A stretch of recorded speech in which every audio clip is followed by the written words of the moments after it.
نبی اسلام نے ارشاد فرمایا لیس شیء اکرم علی اللہ من الدعاء، اللہ تعالیٰ کے ہاں دعا سے افضل کوئی اور چیز نہیں۔ اور حقیقت یہ ہے کہ جس بندے کو دعا کی توفیق مل جاتی ہے اس پر گویا اللہ کی رحمت کا دروازہ کھل جاتا ہے۔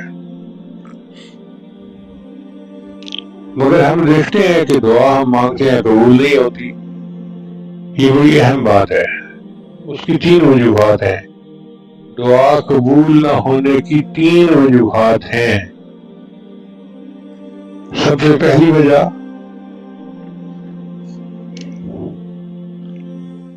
کہ بندہ جلد بازی کرتا ہے، دعا مانگتا ہے اور دوسرے دن کہتا ہے جی میری تو دعا قبول نہیں ہوئی۔ اور حدیث مبارکہ میں ہے کہ جب بندہ یہ کہہ دیتا ہے نا میری دعا قبول نہیں ہوئی، اللہ فیصلہ کر دیتے ہیں اب میں نے تیری دعا کو قبول نہیں فرمانا۔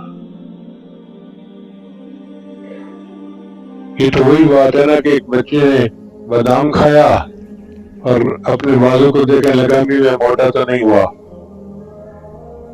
کوئی بادام کھانے کے بعد بازو موٹا تھوڑا ہوگا۔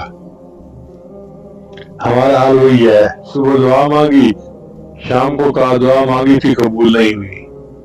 تو یہ جو جلد بازی ہے یہ دعا کی رد ہونے کا باعث بنتی ہے۔